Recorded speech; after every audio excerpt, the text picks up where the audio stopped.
So we have Nahida and Hu Tao banners. The quick answer is no, actually. And the reason for this being is because I don't think that people should skip, like 99% of people should skip Shilonen for these two characters, right? That's one thing. The 4 stars on this banner are bad, but I think Shilonen herself makes up for that.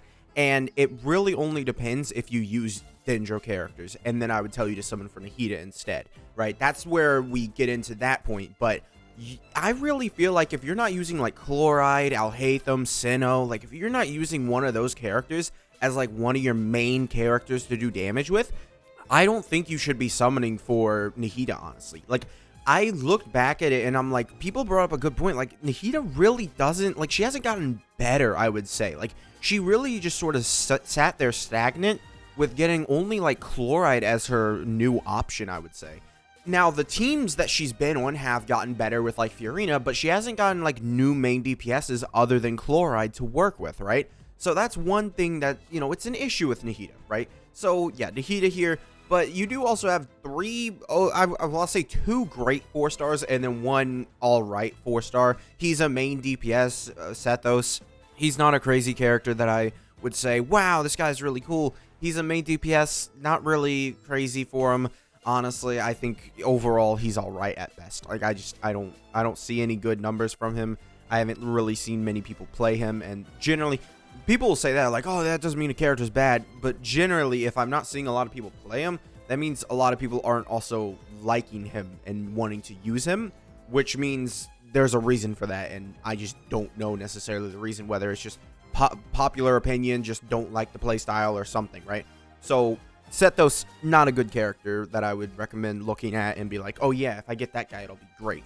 Whereas with Kuki and Xingqiu, Kuki is a very good, you know, off-field electro applicator, and she acts as a healer, which will be great on, you know, certain Dendro teams, right? And then Xingqiu here, he's great. He's just a great character. He's just very good. He's been very good forever. I mean, he's still the best off-field hydro applicator as in terms of hydro application, whereas Fiorina, a lot of times she's used over him now because we don't need that much hydro application anymore. So like Xingqiu isn't really there, but he does have his uses where you know, use extra hydro application, right?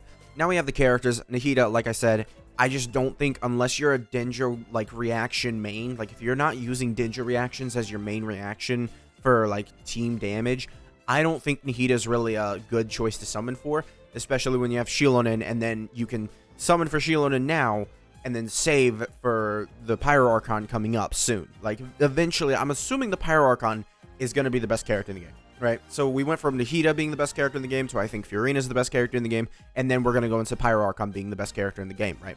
I imagine that's where we're going to be at because, you know, Nahida was really good because Dendro teams were basically the strongest teams out of all of them. Now we have Fiorina, who is basically one of the strongest teams out of all of them, and then the Pyro Archon is going to do the same.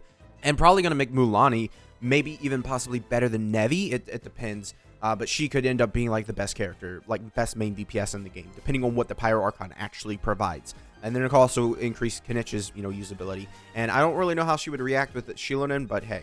Hu Tao is a character that I can't really advise people summon for. You do need Senyun for her to really reach that potential. I think if you don't have Senyun and you don't plan to summon for Senyun, Hu Tao is just like so much worse than the other Pyro, Lyney and Arlecchino mainly. Like, I feel like that's just so much worse, man. Lyney and Arlecchino are doing massive numbers, whereas Hu Tao, she's doing massive numbers, but it's highly like single target heavy, right? You basically can almost never hit 2 targets with Hu Tao, and comparatively to Lyney and Arlecchino, it's so much easier to hit 2 targets with those guys. It's legitimately Hu Tao, she needs to be able to plunge, and if you don't plan to make her plunge, then you just don't summon for her. I don't recommend it. She's not awful if you don't make her plunge, but considering we have better options and just, this is a main DPS character, I can't advise people to summon for her. She's just getting worse and worse by the, you know, power creep that's happening, right? She's just not really able to keep up. The reason why she was able to keep up with all the Fontaine characters is because she got Senyun, right? So Hu Tao's really good, but I just don't recommend people summon for her, right? Now, looking at the weapon banner, we do have this new weapon. I didn't even know this. They were doing that. What? I don't even know what this weapon is, I'm going to be honest. I don't think they've tweeted out the details for this weapon either. So I'm going to just have to give it a pass on that, you know, 4-star weapon there. I can't recommend anything above it. But let's go over Favonius Warbow is pretty good. Lion's Roar is alright. You know, Lithic Spear. No, that's not Lithic.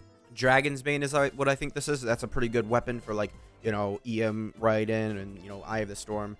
I would say Lion's Roar and Eye of the Storm are kind of just mid. They really only are used because they're 4-star weapons by newer players, I feel like.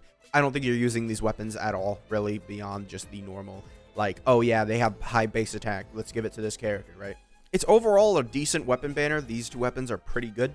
So yeah, this 1,000 Floating Dreams is a pretty good weapon. Staff of Home is a pretty good stat stick. There's just really nothing else. It's just generally good weapons to use, right? Maybe not Nahida's weapons so much because it has low base attack. I kind of just assumed that, you know, it was good because it has EM on it, and I think it was good for Miko. But yeah. But it does give everyone in the party 40 Elemental Mastery, which can be pretty good, especially if you're running one of those Danger reaction teams, right? And you're using, like, Barbara or something to heal, right? Let's say you're running Fiorina, Barbara, and then, like, you have Chloride there, and then you can have, Dendro Traveler applying Dendro reaction, right? Basically, you could do that. It probably is a decent team that'll work, you know, and yeah. You'll get 40 Elemental Mastery for your Chloride, which is pretty good, right? These weapons aren't going to be, like, the best in slot for a lot of characters, but they're also going to be pretty high up there, I would say. So that's generally why you would be summoning on this weapon banner. I would say, yeah, that's basically all I can really say about it, honestly. So yeah, thank you guys for watching. There's not really much else to talk about. I just don't think that people should summon on these banners because Nahida is, you know, Danger reactions. That's really the only people who should be summoning for Nahida. If you don't have those kind of characters, I'd recommend just don't summon for Nahida. I think you're better off summoning for Shilonin and then better off saving for Pyro Archon, basically. So yeah, thank you guys for watching. Make sure to subscribe, and I will see you guys next time. Bye.